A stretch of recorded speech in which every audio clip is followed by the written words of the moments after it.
Welcome back to Firestorm Games, and in this video we'll be opening up the new 40k iteration of Warhammer Quest, known as Blackstone Fortress. We're focusing on the miniatures themselves, discussing their details and their aesthetics as we build some of the various models found in this box set. Blackstone Fortress contains 44 plastic miniatures which are split down into 9 protagonists and 35 opponents. We're starting off with the heroes of this box set, which as you can see are rendered in red plastic. This contrasts nicely against the grey plastic of the enemy miniatures, which means that you can easily identify who is who on the battlefield at a quick glance. This is perfect for those who will be playing the game without painted miniatures. So let's get back to the 9 heroes.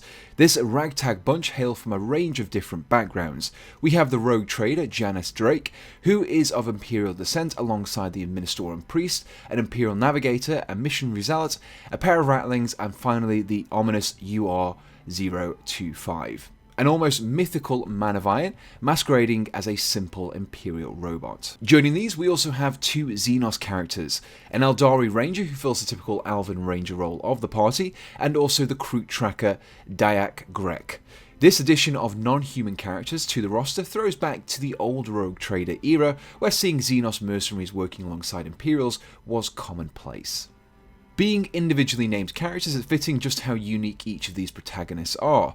It's very easy to distinguish between each miniature, and their role in the party can also be discerned by the way each character looks. The large armoured robot clearly takes on the role of the group's tank, whereas the lightly armoured chainsaw flamer combi weapon toting Ministry Zealot Pierce Vaughn fills in the glass cannon slot nicely. The party also features a mix of old and new. The Ratlings, for example, are not too dissimilar from their Astra Militarum counterparts.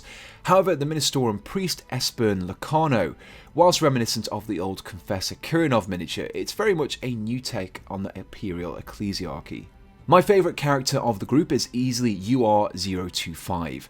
On the face of things, he is a huge robot equipped with an equally huge assault cannon, which is cool enough, but it's his mysterious backstory that really intrigues me. UR-025 is masquerading as an obedient Imperial robot, hiding his sentience whilst pursuing his own mission in the Blackstone Fortress. His paint scheme in the artwork and photography may appear to be an unusual choice of colours at first glance, but I find it really helps to give him that retro look that offers some clues as to just how old this automaton is. So with the 9 protagonists looked at, let's see who they'll be facing within the depths of Blackstone Fortress. The adversaries found in the box set are split into 2 groups. First we have the denizens of the fortress, which are 4 Urgals and 4 Spindle drones. The Urgals are much the same as those found in the Drukhari forces, albeit in plastic, whereas the Spindle drones are something entirely new. These insectoid robots, who are tasked with defending the Blackstone Fortress from intruders, bear a striking resemblance to the tripods of War of the Worlds. Not only are they equipped with 3 tall spindly legs, but perched above them is a single-eyed body, much like those of the Martian war machines of H.G. Wells. The remaining 27 miniatures are devotees of chaos, particularly the Black Legion. Here we see the rank and file opponents that your party will be facing in the form of 4 traitor guardsmen. Moving up a level of threat, we see the less numerous but far more deadly Chaos Beastmen, Negavolt cultists, and Rogue Psychers. Finally, to lead this chaotic warband into the Blackstone Fortress, we have the Chaos Lord Obsidious Malax, flanked by 2 Chaos Space Marines. The Traitor Guardsmen still bear the remnants of their Astra Militarum uniforms, although these have been heavily modified since they fell to Chaos. Across the 7 unique sculpts we have things like fur pelt, gas masks, makeshifts or antique looking weaponry, and lots of spiky bits. The Rogue Psychers also appear to bear some of their original Imperial garments, but the bulging heads, protruding tentacles and staffs topped with a Chaos pointed star clearly show that they no longer are bound by the Imperium's heavy monitoring of their powers. Much like how the Age of Sigmar flavoured Warhammer Quest featured Zangors, Blackstone Fortress contains Beastmen. However, unlike their Zechian brethren, these miniatures are much more rugged. Think classic Beastmen, but with chainswords, pistols and armour. Making their debut, we have the Negavolt cultists, members of a heretical form of the Adeptus Mechanicus that have fused their bodies with corrupted machinery. The miniatures themselves bear some resemblance to the Fulgurite priests employed by the Mechanicus forces. However, these cultists bear the scars of haphazard fusing with equipment that is much less elegant than their Imperial counterparts. Each of the 4 Negavolt cultists found in the set are armed with a pair of vicious-looking shock staves and feature snake-like cords emanating from their heads that they use to hunt down their prey. Finally, we have the Chaos Space Marines themselves.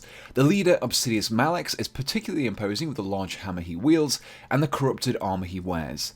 The two Chaos Marines are typical of their existing miniatures, however, they do appear to be much more stockier and more correctly proportioned than those found in the multi-part kits. And that concludes the numerous adversaries in this set. The large Chaos contingent found here looks fantastic and is an excellent refresh of some of the older and existing miniatures. The quality of sculpts and more realistic scaling found across these really helps these miniatures to stand apart from their Games Workshop existing range. It's my hope that we see multi-part versions of the Guardsmen, Beastmen and Chaos Space Marines found in the set at some point in the future. Much like how Carrick Acolytes and Zangors, who made their debut in Silver Tower, received their own separate releases. So with the miniatures discussed, let's take a look at some of the assembled miniatures. Blackstone Fortress is an excellent set filled with some fantastic looking miniatures.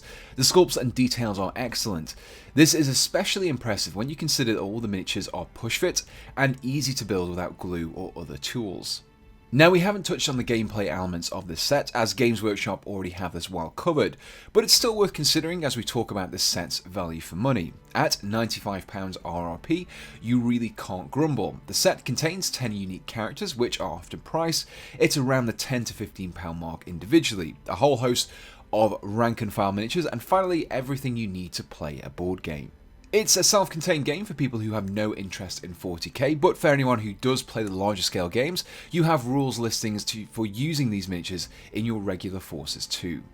Now, if you're looking to pick up Blackstone Fortress for yourself, you can find it in the Firestorm Games web store alongside many other Games Workshop products for at least 10% off that listed RRP, and you'll find a link to the Blackstone Fortress page in the description below. If you enjoyed this video, do let us know in the comments below and be sure to subscribe to be kept up to date with all of our latest videos. So we just want to say a big thank you for watching this video and we hope to see you again on Firestorm Games.